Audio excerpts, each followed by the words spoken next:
Somebody asked me the other day, if we spent twice as much money as we're spending today on our education system in Ontario, would our system be twice as good? An intriguing question, I thought. So let's get some answers. We've gathered 4 people who actually spend a lot of time thinking about whether more money is the answer. And with that, let's welcome, in Halifax, Nova Scotia, Paul Bennett. He's director of the Schoolhouse Institute and author of The State of the System, a reality check on Canada's schools. And here in our studio, Annie Kidder, executive director at People for Education. Mark Beckles, vice president, social impact and innovation at RBC. And Aisha Mahmoud, a grade 12 student at Ancaster High School in Hamilton, who's president of the Executive Council of the Ontario Student Trustees Association. And just before we dive in here, in the interest of full disclosure, let's remind everybody that TVO is a provider of the Ministry of Education's distance and online learning, not the agenda, the program you're watching right now, the journalism side. We've got nothing to do with that. But the ILC, the Independent Learning Centre, which has been a distance learning partner with the ministry for almost 100 years. So we put that on the table in the interest of full disclosure and say welcome to everybody here in the studio. Paul, it's good to have you on the line from Halifax. Let's dive into this. You've heard the premise of the show, Annie. The government, let's say, in a magical world, the government decided it was going to spend twice as much money on education tomorrow as they're spending today. Would our system necessarily be twice as good? No. There. We're done. No, I think that, I think it's been one of, and I've been doing this for a very long time now, so one of the problems, I think, for the last 25 years has been so much of the conversation's been about money and not about purpose, what we're doing, why we're doing it, what we need to change or kind of reimagine going forward. And I think we even forget that there are kind of 2 fundamental roles for public education, one for the individuals in it, but one for all of us as a society. And that's what we have to talk about first, way before we talk about money. All right. Having said that, Mark, we spend $32 billion a year on education in the province of Ontario. If tomorrow we made it $64 billion, in your view, would we be twice as good? I'm with Annie on this. I think that we need to be more strategic around how we invest. And we need to prioritize how we not only educate students, but also how we educate educators. I think when I think of the learning centers that TVO provides, I think that lifelong learning should be a part of everyone's learning journey. And when we think about educators in particular, those who are on the offensive in terms of preparing young people and their fertile minds for the future of work and really enabling the prosperity of this country, what we need to think about is how do we better prepare educators to ensure that youth are better prepared for the world of work. Okay. Paul Bennett, if we went from $32 billion to $64 billion, would we be twice as good? No, I think the answer would be that doubling spending is not the answer, because it begs the question, on what, over what period of time, and what are the priorities? And what we've learned, those of us that study education, is that if you pour money into the system, it doesn't necessarily end up going where it's going to do the most good. And I think you'd be surprised at how little would actually reach the classroom. Aisha, are you going to make it unanimous, or are you going to go your own way here? I have to say that I actually, on a more optimistic note, I think that if we spent twice as much money, there's an opportunity for our education system to be even more than twice as good. Like Annie was mentioning, I think it's about being really intentional about where we're spending that money. Obviously, I would say listening to students is a big part of that, and understanding that putting money into the issue might not address some of the deeper problems that exist, but at the same time, there are a lot of areas in our education system that would really benefit from additional funding, and with the right kind of strategy and consultation around it, I think we could even aim higher than twice as good. All right. Well, you say we have to listen to students. That's one of the reasons we invited you here today, because we do want to do that. But of course, the question presupposes that if you got a system that would be twice as good if you spent twice as much, that means we're spending intelligently, smartly on everything that we're spending on today, which is clearly not the case. So let's break it down. Annie, what are we spending on today that we're spending intelligently on, and therefore we probably ought to be doing more of that going forward? Well, the vast majority of money in education is spent on educators. It's spent on people because that's what education is. It's a relationship between staff and students and each other. So that's where the money goes, and that's where it should go. You mean salaries, basically? It's spent on salaries, and that is right. But I think that it's thinking about policy first. So going, okay, where do we need more educators or more other different kinds of staff? Where do we need to rethink, maybe if we're talking about education kind of globally, the education of staff, or providing, do we have enough time for professional development or to rearrange schools? So the money is spent on staff.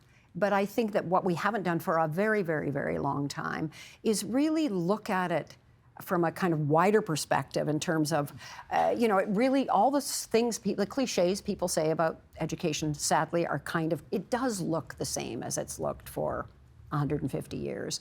And the world is vastly, vastly different. And I think, to Aisha's point, when I work with the student trustees a lot, if we listen to students more, really, and not in a tokenistic way, but actually had them at the center of these conversations, we would be thinking about where do we need to expand programs, where do we need to shift how we're allocating staff, or where we need more, how are we ensuring that we have, kind of equitable outcomes in our schools, which we still don't. We still talk about moving the equity needle, and it hasn't really moved. So it's looking at those deep things, but also, in Mark's work, looking at the future and going, and it's not that, and looking at what we mean by skills gaps, because we should be preparing kids for life in all sorts of ways, and we're not doing that as well as we could be. Let me pursue that last angle there with Mark, and that is that we are spending a great deal of money every year on education in Ontario.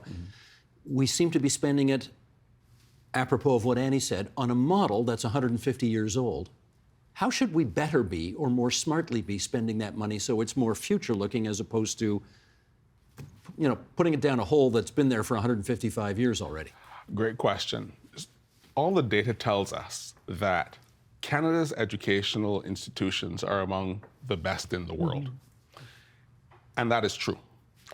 But it is interesting then that data also tells us that we are falling behind our G7 partners in terms of economic output, economic growth, and so on. So it begs the question, why is that happening? Well, one of the reasons that is happening is because we have not reimagined our education system for 100 years. Globally, we need to be focusing on a skills economy. We need to be focusing on skills mobility, making sure that young people understand where the opportunities for the future are, and ensuring that educators also know where those opportunities for the future are. We talk, for example, about professional development days for teachers. One idea that we've been talking about for the longest while is around how can we create co-op placements for educators. So 1 or 2 of those professional development days, an educator gets to spend time in the world of work. Outside of the school setting, they can come into the world of work. They're working, don't get me wrong. I'm not in any way sort of knocking what teachers do. No, but that's what I mean. They're already in the world of work, so where would you want to see them placed? I would love to see teachers come to Bay Street, for example, or to go into industry, or to go into some other sector where they can understand what is happening beyond education, and to begin to make those connections between here's what we are focusing on in the classroom, here's what we perhaps could be focusing on. But again, that's a policy situation, that's a policy issue. And so I think that the whole thing needs to be rethought and reworked within the context of how do you better equip educators for the future so that students get the best out of educators. Paul, can I get you on that? Reimagining the way the system works. How would you do that? I don't think it's the right question to ask. And you asked what was good value for money, and we got a presentation which made the case for 21st century learning and international globalization, which is not really the answer to the question. Going back to the question you asked, if you really want an answer, we should be putting our value into, we should be investing in initiatives and programs that target real problems and inequities, and make sure that every one of those initiatives is tied to some kind of assessment of its effectiveness. I differ from the panelists so far. I think we're missing the priorities. The priority should be raising educational standards to help everyone, whatever their position, closing the equity gap for racialized and marginalized and disadvantaged students. Well, and no one third, disagrees with that. we should be research oriented and assess everything that we're doing to see whether it works, instead of just buying into the latest thing that comes flying by through global education. Okay, it's on. Go ahead. Yeah. Well, I think for one thing, I think one of the things that's hilarious about 21st century skills is really they're the same skills as the Greeks talked about. They're actually human skills. They're actually the skills you need to keep on learning, to collaborate, to understand conflict, to be able to take what you learned in one area and apply it to another. They are the skills we need now, because Aisha's going to have a million different jobs. She's going to need to keep on learning. She doesn't really need to learn to code, because by the time she gets into a job, nobody will need to know. Machines will be coding too. But everybody needs to be able to, and to have an open mind, and to understand how to have conflict and disputes. Like, there are a lot of big, huge, important human skills, which we sort of tokenistically talk about in the education system. And I really agree, reimagining is what it's about. We do, compared to a lot of the rest of the world, have very strong public education in Canada and in Ontario. But it's a matter of not saying we're going to add a whole bunch of other stuff on top of the curriculum. It's that we have to break the curriculum open. We do have to, there are things we need to rethink, but I think that is where we need to go. Absolutely, we need to assess it. There's no question about that, but we can't just be assessing, how's everybody doing in grade 11. We have to understand the law. We should be assessing 10 years out. And one of the problems I think right now, and that's why I'm happy Mark is here, is that often we talk about, this is the world we're in, let's look at post-secondary, let's look at education when kids are already grown-ups. And to me, it's like, it's too late then. We have to be going way farther upstream, starting with early childhood. Well, let me try this with you, Aisha. You go to school in grade 12 in Ancaster High. Mm-hmm. When you walk into your classroom, do you think to yourself, my goodness, we're sort of doing this the same way they did it 150 years ago. We're on an agricultural cycle here, meaning everybody gets the summer off. We do need to reimagine education for the 21st century. Does that actually come into your head? Well, I would say that kind of coming from a perspective where I'm always thinking about, representing students and bringing their voice to the table and to these kinds of conversations. I think the more I've started to question why we do certain things or why we accept things as the way they are, status quo, has kind of shown me more and more, like to what Annie said, why we need to do a full kind of upheaval or reassessment of why our education system is structured the way that it is. And even starting with that base level of like, are we instilling a love of learning in students from a young age? What's the answer to that? I don't think so. You're not, really? I don't think so. And I think that's a huge gap that we're having. And it's perpetuating these achievement gaps that we've already been talking about, because as far as the education system goes, students kind of need to meet it halfway. And are we giving them the opportunity to kind of find that within themselves, to love what they're learning, to love coming to school, and to explore what they're passionate about and have the opportunities to explore what they're interested in and what they want to do in the future. So I think even kind of narrowing down our focus onto like within the walls of the school, are we setting students up for success and to love learning and to love coming to school, and to kind of maybe question why we do certain things instead of accepting them as they are, which is definitely a big undertaking, whether that's locally or provincially or even federally. But I think that's kind of where it starts. If we're looking at funding, maybe we need to actually kind of dig a little bit deeper into why do we spend money where we do and how we spend it. Let me put that to Mark. Would it cost more to get where Aisha wants to go, namely to encourage that love of learning from an earlier age in the education system? I don't think it needs to cost more. I think we need to assess where we're spending money today and to determine whether, in fact, we need to redeploy some of those investments so that the Aishas of this world, the next generation, really are able to get the best of the education system. But I'll go back to Paul's comment just for a little bit, because I happen to think that some of what Paul talked about I think the system's already doing. I mean, they're already assessing what's working and what's not working. They're looking at equity and a whole range of different things. But I wonder whether we're spending too much time assessing an antiquated system as opposed to challenging ourselves to think about what a new, more modern, more purposeful, more intentional education system could look like. One that is intentionally inclusive, one that is designed with students in mind, one that prioritizes learning and education for educators, as opposed to spending time and effort coming back to the same thing that we keep talking about after every assessment, every commission of inquiry, every single, to say, the system's broken. We know it's broken. Let's focus on something else. Let me get Paul to comment on that. What do you think, Paul? Is he onto something there? The love of learning is an interesting phrase. Anyone that's read my book, The State of the System, will know that I've done an analysis of how many times that's been advocated. 1968, the Hall-Dennis Report, Love of Learning, the Royal Commission on Ontario Education in 1995. It has its major focus. It was even called For the Love of Learning. So I think what our panelists are saying is we've had a lot of people say that's what they were doing, but down when it comes to students and teachers, they haven't really found that that's been carried out. So my question is, how much faith do we have in those that are bringing in reforms and talking in these general terms when it doesn't happen? Let me get specific. If kids can't read, which is the problem in Ontario, is that not a 21st century skill?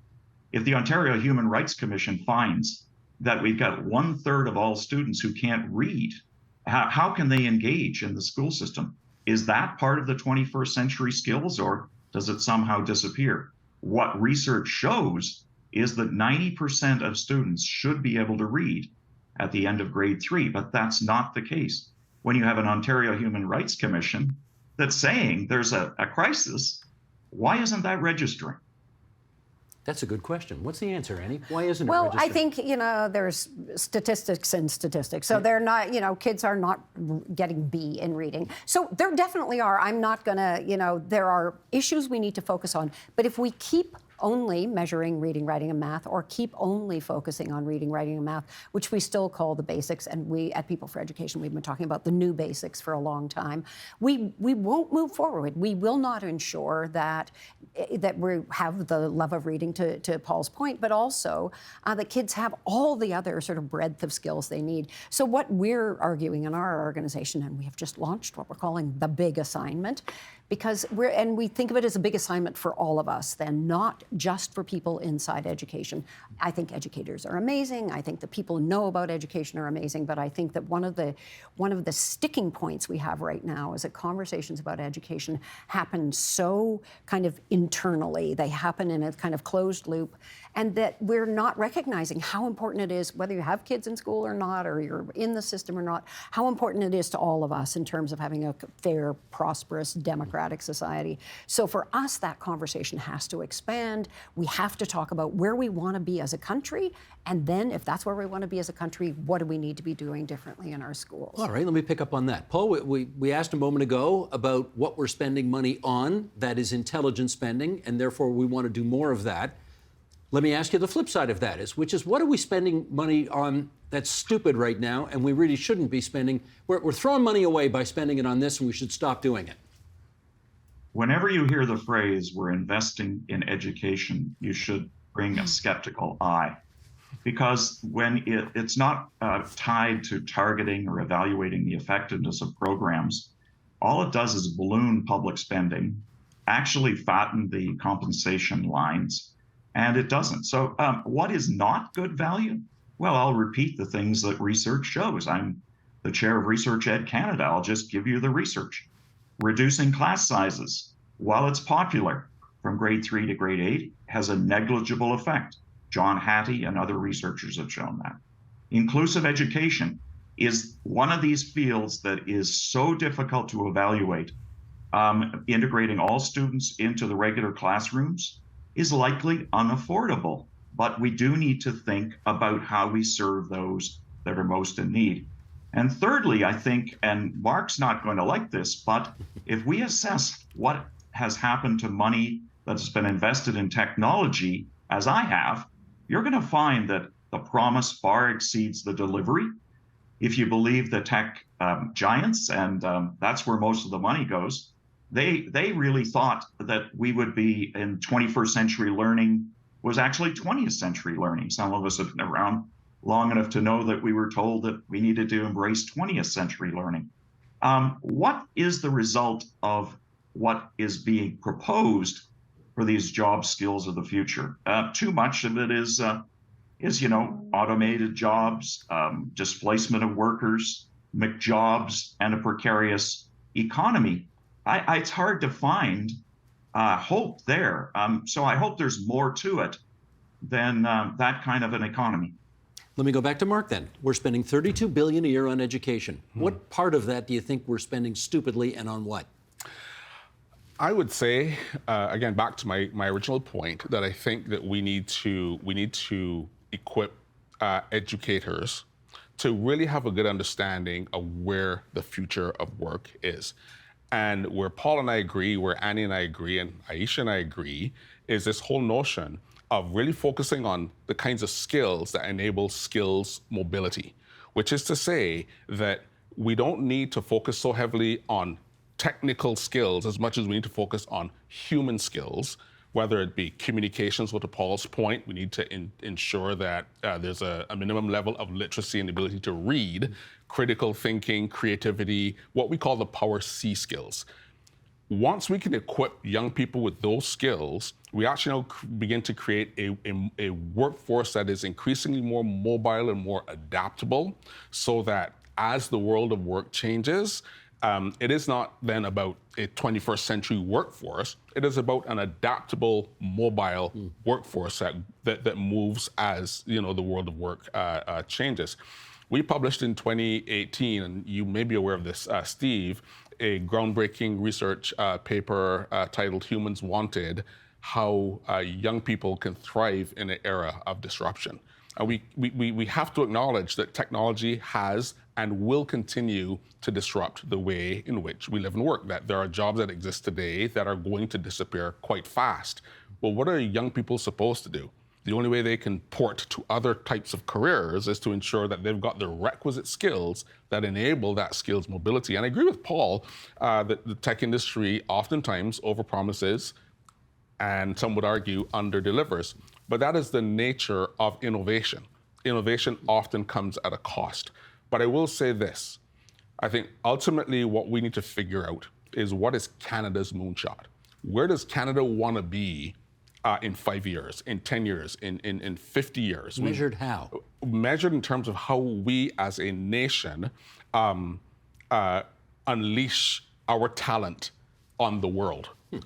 Measured in terms of how we are seen among our global partners. Measured in terms of the extent to which everyone feels they have a fair shot at opportunity. Measured as, am I able to contribute in the way that I want to, and to deliver value to this country. Can I add to that? Because I think it's also important, I think that all those things are important too, but that in terms of that moonshot and where we want Canada to be, I think we also want a population that has a sense of agency, that has a feeling of kind of belonging, that isn't quite so polarized, where we have a population that understands the difference between misinformation and actual evidence. And I mean, we just saw, a lot of people getting very cross about whatever, things to do with the pandemic and thinking they could go and take over the government. And you go, actually, maybe you needed to have learned more about how the government works.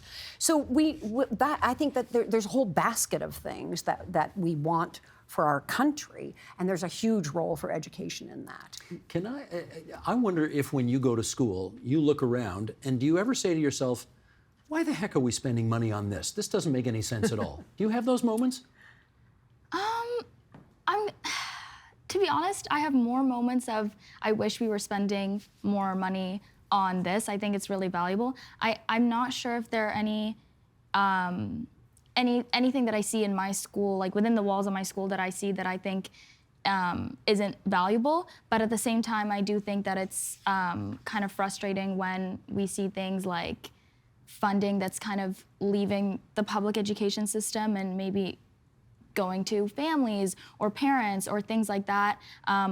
when that kind of exacerbates these gaps that already exist. For example, addressing kind of learning loss over the pandemic. I think that there's a way to do that where we're offering academic resources and support to students within their school because that's their community hub, instead of, giving that money to parents, for example. That's the approach the current government Yeah, took, though. which I think for students is kind of frustrating because our schools already exist as a place for us to access these resources, and a lot of students don't have the same access to resources outside of school. So when that money kind of leaves the education system instead of being more centralized, I think that's where myself and my friends and my peers get a little bit frustrated, and it's like we could be seeing this in our school building instead.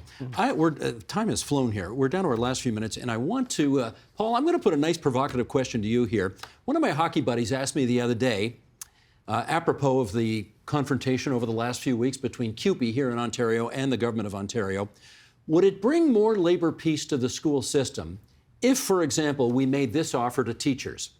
We will double your salaries, but you have to leave the union. Do you think that would be better for peace in our system, Paul? You're going to create a revolution. All it takes is a CUPE strike to turn the entire system on end. So I'm going to dodge the question and simply say this. I think there are much more effective ways of getting improvements in the school system. That is like focus on realities, the things that are really there. And one of them is, and I think teachers would agree with this, far too much money goes into administration. There are layers of administration. I think most teachers agree with this, that it's simply not acceptable that most educators don't even appear in the classroom. And that is one of the reasons we need to assess how the resources are being distributed. And, for Aisha, she's in a school. How many administrators are there? How many people working in that school actually don't teach kids face-to-face on a day-to-day basis? We know it might be 50%. We also know that so much of our resources are going into human resource costs that it doesn't really reach the classroom where Aisha and students are every day. I'm not really prepared to let this question go. Annie, I'm putting you on the spot here. If we offered to double teachers' salaries, but we said to them, you can't belong to a union anymore, is that a bargain that we should try to aim for because it would bring more peace to the school system? I actually can't imagine why that would be, and even the why of the either or. I think teachers and all of the staff that work in schools, whether or not they're in their classroom or not, they have an impact on students, should be paid more. I think it's an incredible job. I think we should be looking at other countries where it's the most sought after job, which it isn't in Canada right now. So, but I don't think equating this with being in or outside of a union is necessarily the point. It has been bumpy, absolutely, but it is a vital job. And I just want to argue with another thing that Paul said about investment. Actually, investing in education does pay off. So right now, everything looks really shaky, stock markets, everything else, but the investment we make as a society in education pays off for sure. That's been shown by economists, by the Conference Board, by everybody. So it's a good investment. Do you know what? This very morning, not every dollar for sure, but this very morning, the Public School Boards Association, OPSBA, had a news conference in which they unveiled some new data from Nanos Research. Apparently, 90% of people in Ontario believe public education is an investment in the future, is a strong, positive investment in the future. That's a pretty good number. Yeah. 90%.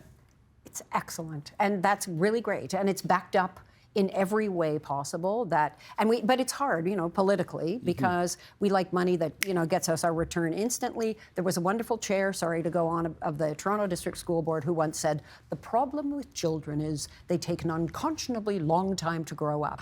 And her point was we didn't see our ROI, our return on investment, for 20 years, but the return is huge.